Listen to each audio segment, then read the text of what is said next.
Sure, I'm happy to share. I think this is the biggest home run of my life. My background being in real estate. I was hustling. I was in my 20s making a six-figure income, but I was working 6 and 7 days a week. Another agent came into my office and turned me on to this. And he told me about this New York Stock Exchange company that was one of the top performers. They were doing some great things in the marketplace. And along comes an equity firm out of New York and buys a company for $650 million and takes it private. And they rebranded, retooled, done some amazing enhancements to their existing business. But the best thing that I saw that they did that really got me to stop in my tracks and look at what's going on here is they hired a new CEO. His name is Jeff Bell. Let me tell you about what Jeff has done in his track record, because I think that's important when you're looking at what a business is going to do in the future. He was one of the top people over at Chrysler. And he was responsible for the launch of the Chrysler 300. As we all know, it looks almost like a Bentley. It's a huge success, home run.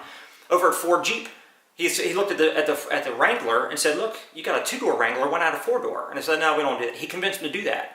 Launched the 4-door Wrangler, home run. He goes over to Microsoft and he takes Xbox Live and takes it from 2 million to 14 million subscribers in 2.5 years. Whatever Jeff gets involved with, it just shoots off like a rocket to the moon. And because he understands what a disruptive model is. Now, I've got a background, I got an accounting degree from Villanova. I got into real estate. I don't know much about evaluating business models and all that, but I learned a lot in the last few months. What's a disruptive model? Well, whoever solves the biggest problems cash the biggest paychecks, right? So if you can create a better mousetrap, if you can make something more accessible or more affordable for the consumers out there, you hit a home run. I mean, look what Uber has done in the taxi industry. I mean, if it wasn't for government regulation, taxis would probably be out of business. Uber's already valued at $50 to $60 billion, not even publicly traded yet. I mean, Airbnb, the same thing, doing the hotel space, or Instagram with photos, or, I mean, Netflix is a perfect example. So Netflix, 10 years ago, when you wanted to rent a movie, it was Blockbuster. You drive in your car, you go down to the store, you pick out, well, you didn't get the movie you wanted, because if you didn't get there at 1 o'clock, that one's gone. So you get like your 5th choice, you take it home, you pray there's no scratch on the DVD so it doesn't skip.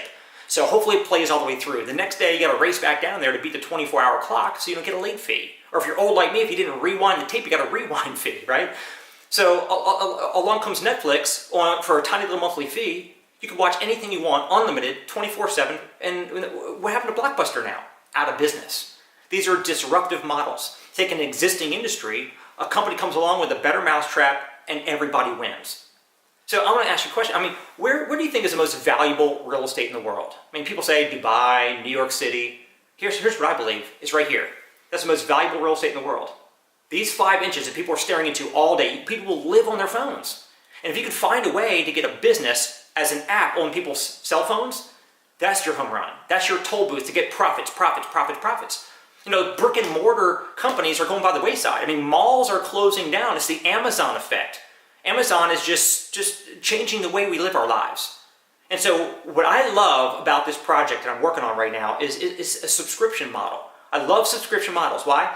Because whether somebody is using that thing or not, you're still getting paid.